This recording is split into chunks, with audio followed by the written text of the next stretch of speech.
As the colonial era drew to a close, the Soviet Union believed the world would turn to socialism and preached that message in its propaganda. The United States was concerned. The feeling was very strong in Washington that the Soviets were pursuing a policy of expansion into the Third World. And our objective was to prevent that.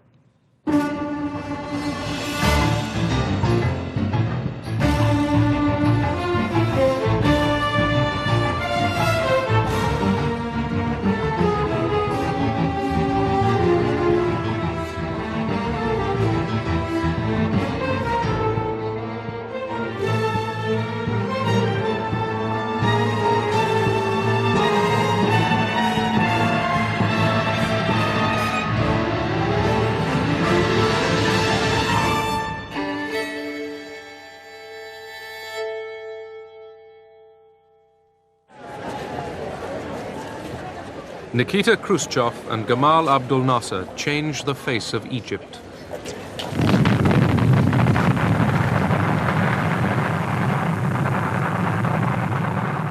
After the West had refused a loan for a dam across the Nile, the Soviet Union took over.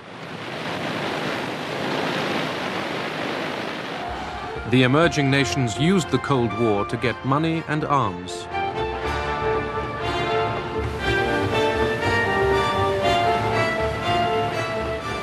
The developing world was being courted.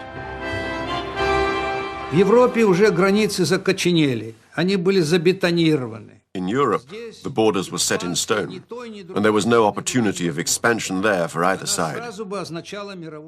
It would have started a new world war. Where could the hunting take place? To be rather crude, in those areas where there was still prey. That was the Third World. And each side tried not to miss a chance. Старалась не упустить случай. In the Horn of Africa, the Soviet Union backed two rival and opposed regimes. For America, this was evidence of Soviet expansion. In Angola, thousands of Cubans poured in to fight South African troops backed by the United States.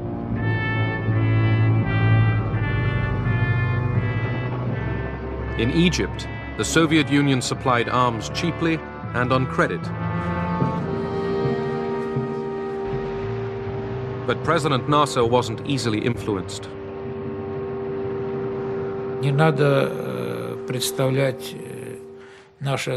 One shouldn't think of our relations with Nasser as the relations of master and servant. Nasser always pursued his own policy. He was able to understand the global strategy, and now we can benefit from the disagreement between the Soviet Union and between the United States and the West, and make benefit of this situation to raise our capabilities militarily and economically. Nasser was the hero of the Arab world. The Egyptians rallied for war.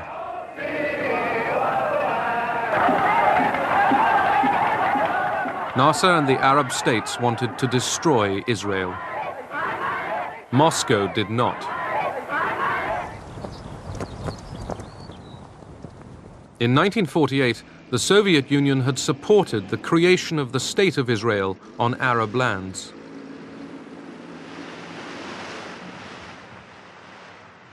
By 1967, Israel's 2.5 million Jews were surrounded by 90 million hostile Arabs. Israel felt insecure. The threat from Egypt became intense. Israel had America's political backing, but not her weapons. Would Israel get America's support for a surprise attack? President Johnson asked us to bring Israel's foreign minister to the family quarters of the White House. And to speak rather crudely about it, the intent was to work him over, to persuade him is perhaps a more polite term, to avoid a preemptive attack. We thought we had persuaded him.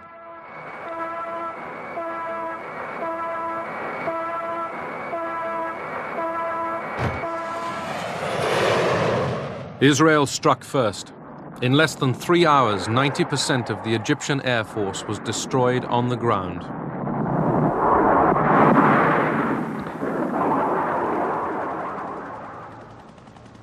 The Israelis seized East Jerusalem.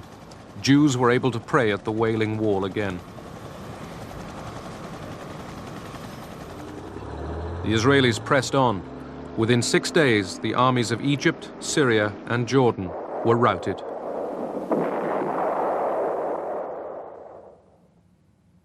The map of the Middle East was transformed.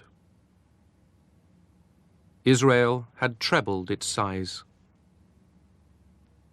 In the contest between Russia and America within the Cold War in the Middle East, Israel was an automatic ally of the West. Since the Six-Day War, this automatic ally became a strategic asset. America became Israel's principal source of arms.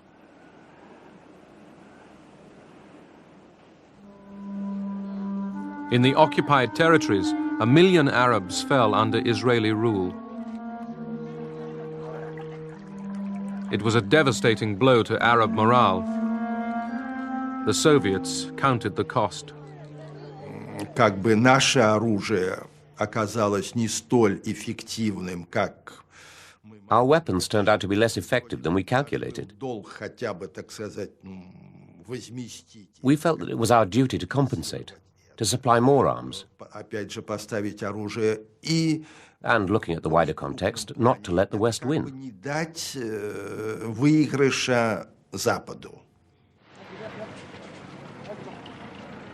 September 1970, grief in Egypt at the death of President Gamal Abdel Nasser.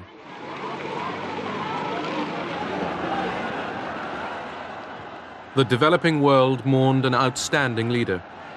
So did Soviet Prime Minister Kosygin. The mourners were uneasy, as were the Russians. Who could follow Nasser? I shall do my best to follow the policy of my late president, my dearest friend, President Gamal. But no one will capitulate here in this country. I am not ready to capitulate or to surrender 1 inch or a bit of sand. At the Moscow summit of 1972, the superpowers agreed on a code of conduct, détente. Richard Nixon and Leonid Brezhnev agreed not to seek advantage at the other's expense. Better ties with America outweighed Moscow's commitments to the Arabs.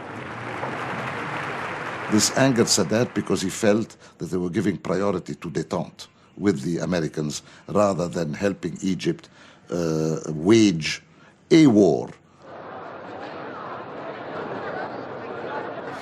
But détente didn't stop American efforts to extend its influence in the Middle East at Moscow's expense. Our policy in '72 was really to try to minimize and reduce the role. I'll go further, to keep the Soviets out of the situation.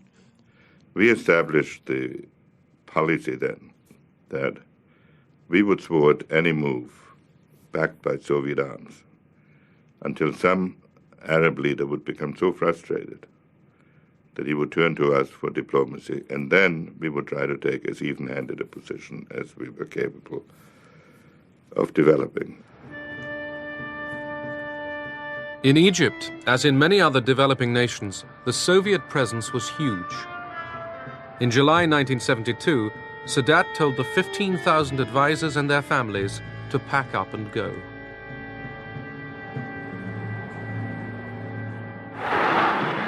It was a bold power play.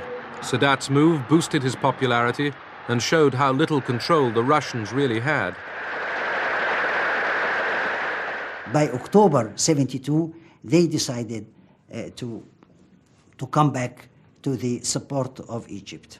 And then Sadat make benefit from that. He says, well, I expel them to express power so that they would give us what we need. And strange enough, we had arms deal after the October, which was one of the biggest arms deal we've got with the Soviet Union.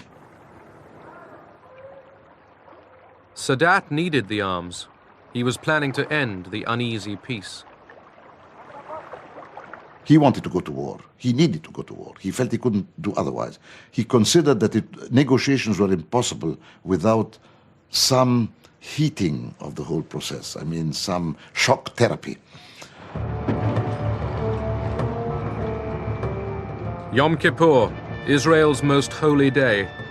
4,000 Egyptian troops and tanks surged over the Suez Canal.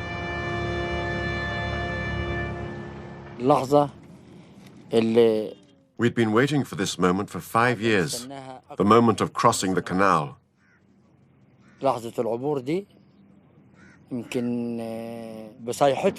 Our cries shook the ground under the Israeli enemy.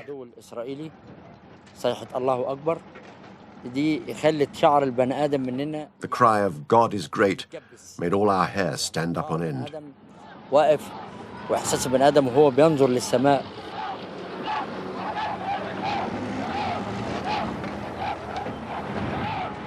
The Egyptian army sped ahead, eager to retake lost territory.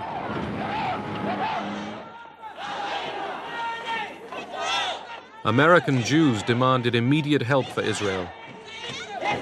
Washington was in a dilemma. Supplying its ally Israel risked sacrificing Arab goodwill. The State Department stalled. There was an argument as to whether transport was available. And the Pentagon suggestion was that private transport be leased. We were very disappointed and angry that supplies were arriving so slowly and only on El Al planes. The air convoy was delayed again and again.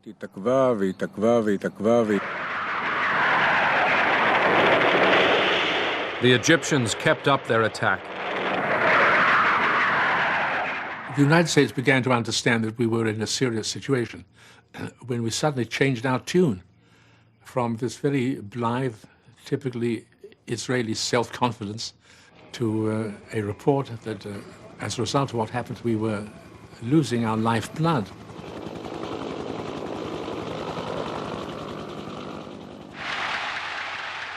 Sadat was triumphant. He had regained land Egypt lost in the Six-Day War. But the Russians sensed disaster ahead. They urged Sadat to accept a ceasefire. He would benefit from a ceasefire. Otherwise, he'd be forced to retreat. But Sadat wouldn't listen.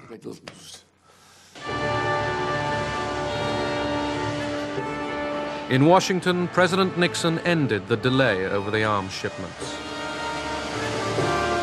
Nixon said when the option was brought to him to send 2-3 American planes, said, let's send a lot, because we are going to be criticized anyhow.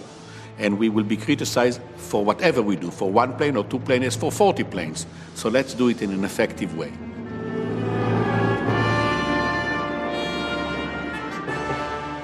The airlift put the world's largest power publicly alongside Israel.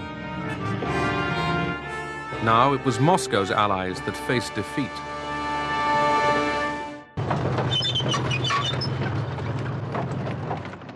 Now the Israelis crossed the Suez Canal into Egypt.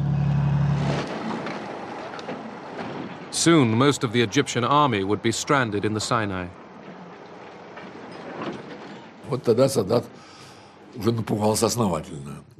Then Sadat got terrified. He spoke on the phone directly to Brezhnev. I was there. I remember him begging, save us from these Israeli tanks.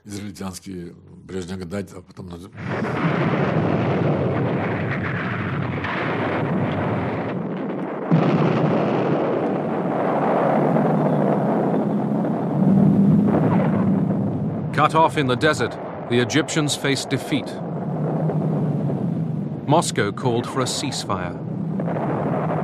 They realized that the greater the military victory on the part of the Israelis, the greater defeat of Soviet supply, and a general weakening of the Soviet position in the entire region.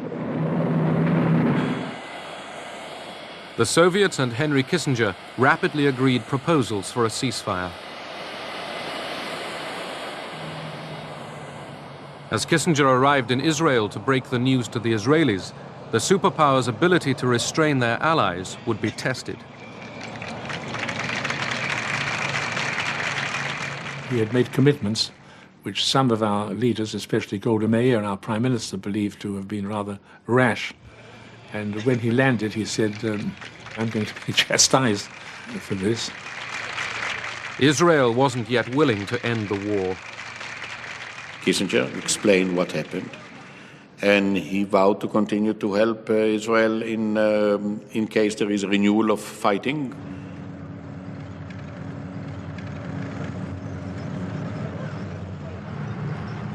With America's connivance, Israel stepped up its onslaught.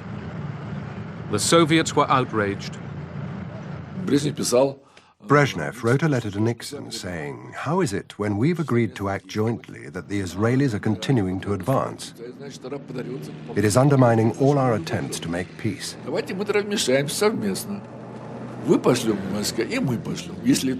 We suggested that both the Americans and the Soviets send troops to the Middle East to make Israel accept the ceasefire. But there was also a sentence that said, if you won't do it, we will have to consider unilateral action.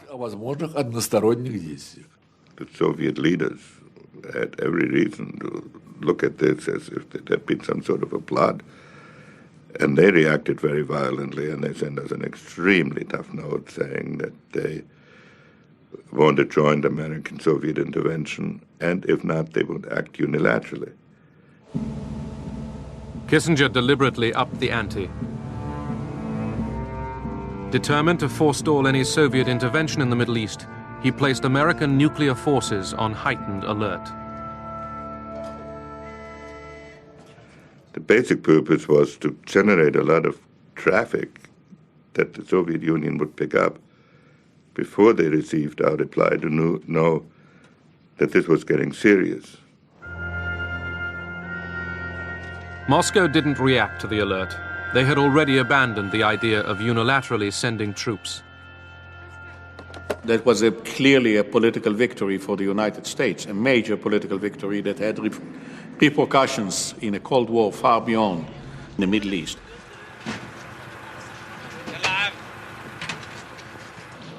Under American pressure, Israel allowed food and water to reach the trapped Egyptian army. Kissinger wanted Egypt defeated, but not destroyed.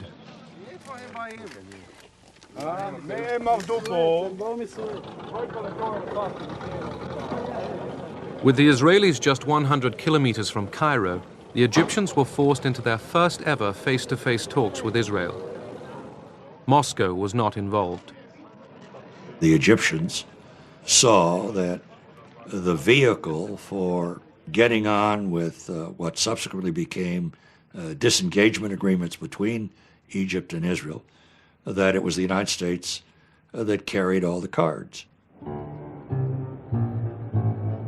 Henry Kissinger became the world's most famous frequent flyer. Shuttle diplomacy gave him easy access to Sadat. The relationship had fundamentally changed. I mean, since the war, Sadat believed that the main global party he should woo was the Americans. Kissinger's travels didn't bring about permanent peace. They showed America was winning the Cold War in the Middle East, but there was a price to pay. Я думаю, что эти события, они оказали... These events unfavorably affected the process of détente. на разрядку в том смысле, They strengthened the mistrust of the Soviet Union towards the United States. недоверие Советского Союза к Соединенным Штатам